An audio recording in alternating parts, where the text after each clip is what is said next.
Scott, Vicknair, injury attorneys, we fight for the win.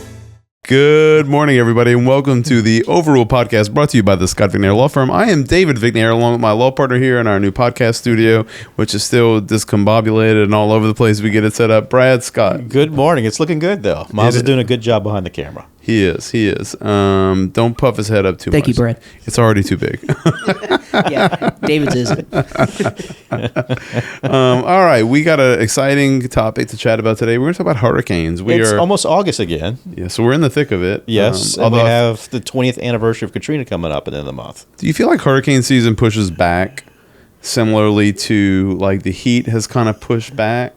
And I feel like hurricane season now, when we used to, it still starts in June, right? But it used to be more active sooner. It seems like it was. And now we're having I feel like last year there was one lingering storm, maybe in November. I think they moved Christmas up earlier and they slid hurricane season back maybe. That's how I feel when you go to the store. Yeah. Interesting. But now that we're in the thick of it and it is hurricane season, and knock on wood, we hope we have no name storms hit in the Gulf Coast region or anywhere this year. We figured we'd chat a little bit today about some of our favorite hurricane stories. What do you have? Some interesting hurricane stories. I have a lot. I mean, it starts with being from Thibodaux, Hurricane Andrew, which we thought we were because Thibodaux, what a lot of people don't realize, Thibodaux's 7 feet above sea level. So while in Which New isn't Orleans, a whole lot in the grand scheme of things. it's not. But when you're in New Orleans and we're downtown right now, we're 7 feet they don't have. We're 2 feet below sea level right now. It's really acute, as you saw this morning, because you drove over from our North Shore office. When you're driving from Covington or Mandeville and you're coming over the lake and you see the city sunk below the water, you really do understand that New Orleans does sit below sea level. But it started with Hurricane Andrew, which my parents were we're going to ride it out. And I was very young. That was in 92. So I'd have been 7.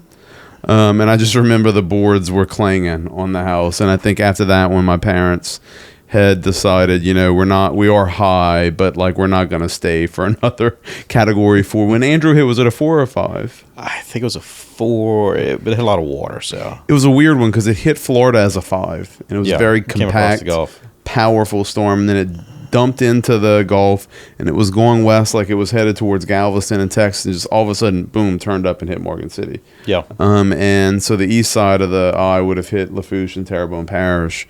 And after that one, my parents were we're going to evacuate for the big ones now. And then the other one that really jumps out of my mind is a recent one for Hurricane Ida. I live in the CBD, so we're in a grid in the city where our electric's underground. And so we're on the same grid as City Hall. And so the common belief in my condo building is if power goes out in the city, you'll be the first ones back. We'll be the first one back or the last one to ever lose power, because City Hall needs power for their operations, all the things to maintain it in an emergency. Did that logic work?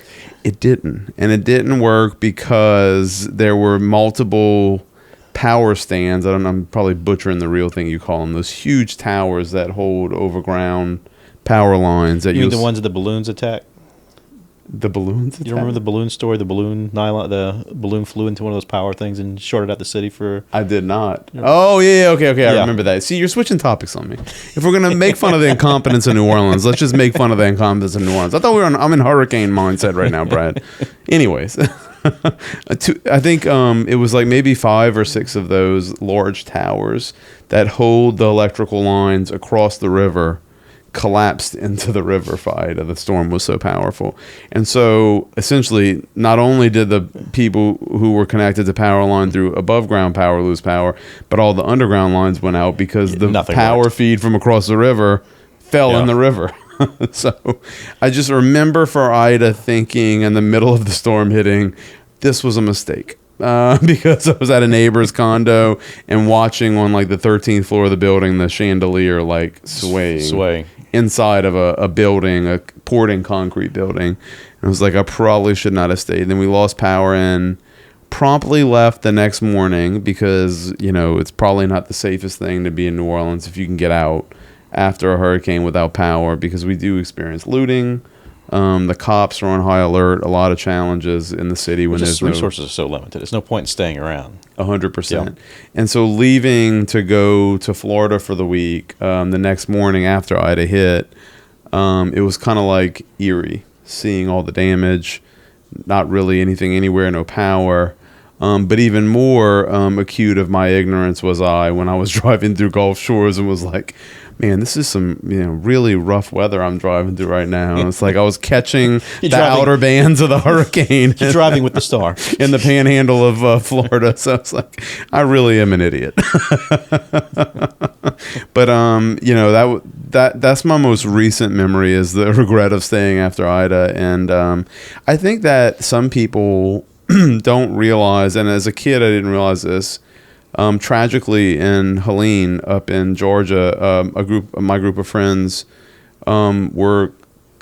became friendly with a lady who lived over there from doing a couple golf trips over there, and she tragically lost her life in Helene because a tree fell through the roof of her house. Yeah, that's one of the big dangers of trees and debris and stuff like that, which people don't think about. But 100%. It's one of those things any kind of storm can blow a tree over. Yep. And so I always was kind of like mentally blind to the risk of like, okay, you board up the windows, you have a strong house that can probably, outside of a tornado, right? You're probably going to be okay even in a 3 or a 4. But then like the risk of a tree falling through your roof, it does kind of make prudent sense, I think, to evacuate, just leave. Like you treat it as a short vacation, hope everything's okay. But those are just a few of my memories of hurricanes. Is that Andrew memory as a kid and thinking that we shouldn't have stayed even though I didn't know what was going on, and then recently with Ida thinking that, well, I stayed and I shouldn't have. That was a stupid decision.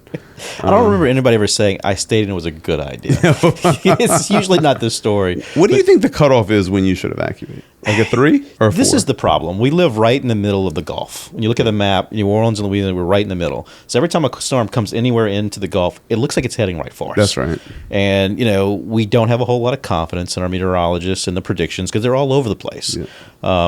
Sorry, Scott Pillier, our friend. Just, the spaghetti models. Yeah. Everybody's in the zone, the cone of, what is this, cone of uncertainty, whatever, at some point. So, and the risk always is you don't want to leave too early because you don't want to risk it being unnecessary. And if you stay too late, then you're stuck on the road, basically. Yeah. So, as a rule of thumb, it depends on where it falls, but I like to get out 2 days before. 2 days before. As a rule of thumb for me, because I want to avoid the traffic. I hate traffic. How big of a storm does it need to be for you to decide to evacuate? 3? Depends on the crowd at Disney World and how quickly we want to get there. Because usually they turn it to a Disney trip. Anything for like a 3. So hurricanes are really expensive for you. Yes, it's vacation time. But a 3 or above, it's like, I'm not sticking around because there's going to probably be power outages. It's going to be a pain in the butt just to hang out for a few days. So why not make a trip out of it? Go do something, get out of this harm's way if you can. Because it's not really the storm that bothers me as much. Storm comes and passes. It's the power outages. You can't find fuel. You can't go to the grocery store. You can't get groceries. Just all the infrastructure kind of shuts down for at least 3 or 4 days after a storm passes at a minimum. And I'm at the point in my life I don't want to deal with it at this point. So, what is your best hurricane story? It's not necessarily good stories, but like think of the trees. My earliest childhood memories of storms is my mom and dad always debating: are we going to leave or are we going to stay? And my mom is a weather freak. She hates the weather. If it's raining anywhere, I'm getting a weather report on my phone. She's going to tell me it's raining. Stay inside. But she'd make my dad board the whole house. And then she would have my dad cut strategic little round holes in all the boards so she could see outside in the middle of the night in the dark to see what's going on in case it's a storm. So I can remember being a kid, and I forgot what storm it was, but I remember the wind was just kicking. The boards in the house are shaking. And all I remember is my mom telling me, it's time for bed. Go lay down and go to sleep. It's like, yeah, right. Like, that's going to happen. So, but yeah, usually we evacuated for the most part. If it was a 3 or above, we were heading out. But as far as memories, I mean, God, everybody has a Katrina memory and a Rita memory, but just the trying to get out of town and sitting in traffic and driving forever to try to get somewhere. And really especially for Katrina, when driving back, we went to Monroe, North Louisiana for Katrina, but I'm driving back, I think the day after, probably after the storm passed, and just listening to the local radio, WWL, and it almost became like a call center for people that were stranded in their homes and on their roofs and stuff like that, and just hearing the stories and what people were calling in with and everything else, and like, you don't know what you're coming back to. Yeah. And kind of that anxiety you have of, what's it going to look like? Do I have anything left kind of thing? So just that kind of that feeling, that's what I always associate with hurricanes, that kind of that return trip and, what's going to be left. Where I lived for Katrina, I was in Lafourche Parish. Didn't have as much damage, but then we got hit with Rita. like a couple weeks or a month later. And I remember driving home, and the closer I got to home, the more and more trees I saw, the more devastation I saw. And I remember pulling into my driveway, and like every single tree was gone, or in my yard was laying over. Had nothing on my roof except plywood, and it's just like what's going to be inside when we get in there. So that those are the feelings. But the happy stories I have from hurricanes is after the storm passes, just the generosity of people and just the outpouring of help that comes. I remember some people just popping in, like just showing up. Hey, you need a tarp on your roof. I'm like, oh yeah, how much? No charge. We're just coming around helping people. Those people that came in from out of state. There's people come from out of state just set up with food, like distributing from trucks and stuff. But you really see the best of people come out a lot after these storms. Of course, there's stories of people, bad people doing things they shouldn't be doing, but you see so much community come out after those periods, which is really refreshing. It's interesting you said your parents would always evacuate, because a very non-coon-ass thing of occasion to do. Like a lot of you do the count. I shouldn't say I like to, but I always pay attention in Grand Isle for a hurricane. Yeah. Like there's Are they turning on the boiler pots, or are they packing the boiler pots? There's like 20 or 30 or 40 diehards that are not leaving Grand Isle, and they're mandatory evacuation or not. Their escape valve is they're going to the city hall, which is on that huge hill at the end of the island, with Mayor Cormidell, and they're going to ride it out. And in fact, for Ida, which we talked about Katrina, Rita, all these different storms, Andrew, Ida, I never seen of all the storms that hit Lafourche, Terrebonne, Lower St. Mary Parish. Ida was the worst. I've never seen that place devastated as much as Ida. Driving down to Thibodeau, I'm like, whoa. Yeah. Like driving through Destrehan and the Salmons, it was like a destruction zone.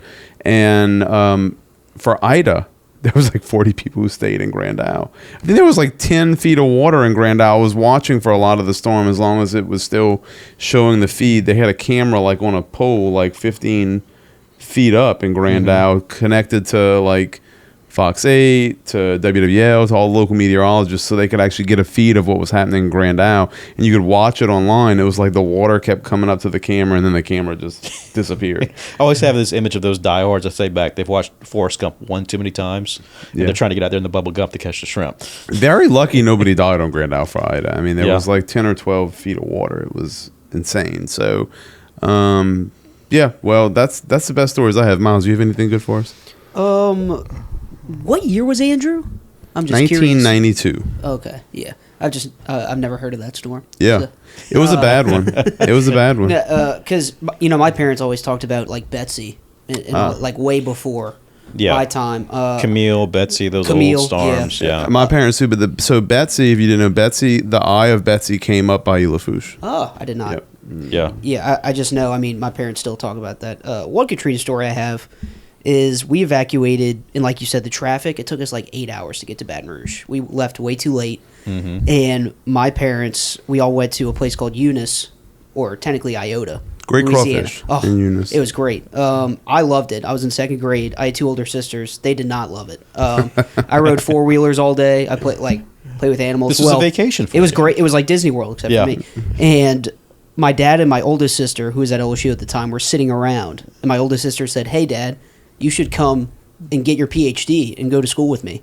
And he said, "That's a great idea. I think my mom was going to kill my sister." He actually did it.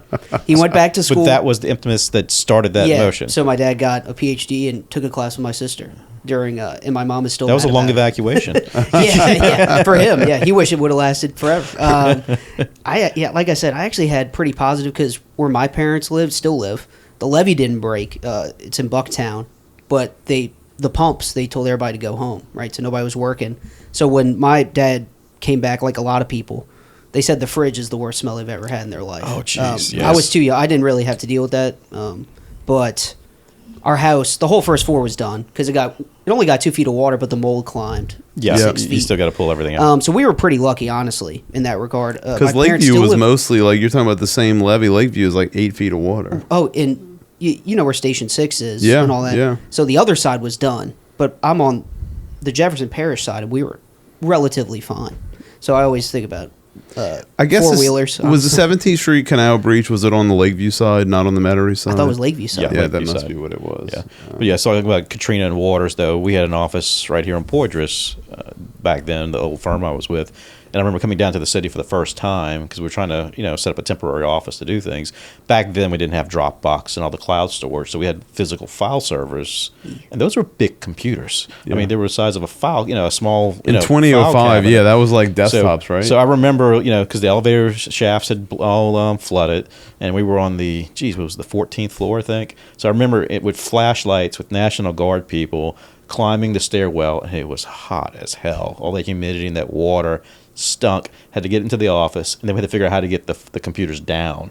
So we're making makeshift like backpacks out of rope and stuff, and I'm strapping them to my back and then coming back down 14 stories, pumping computers out of offices to go try to set them up somewhere to get our data and our client file matters. And how many months did y'all operate remotely without cloud-based documents for Katrina? Was it like 2, 3, 4 months? I don't remember. I think we didn't get back to the office like 6 to 8 months or something like that. It was a good bit of time. Wow. We set up a temporary office in Metairie. Then there was one like in Baton Rouge, I think, at one point. But it took a long time to get everything back up and running before they even opened up the buildings because all the humidity and the mold and everything else and like the refrigerators, they had to get those things out of there. But it was, the smell. I remember going down to St. Bernard Parish. One of our clients had a business down there. I was one of the first people to get in down there. And like it looked like a moon landscape because everything was covered in that sludge that had kind of crusted over in the sun. And that's when they were like, you went in on the main road and they had guys in hazmat suits that would literally like pressure wash your car down as you were leaving because they were worried about contamination and stuff leaving the area. It was like the most surreal thing that I've ever experienced in my life. And then like, any cyclone fence basically turned into a gill net. So all the fish were stuck in the fence and stuff like that. The stench. I can still taste it to this day. It's god awful. So the moral of the story is, there's a category 3 or 4. Just evacuate out here. Yeah, go do something. Well, even what was that hurricane?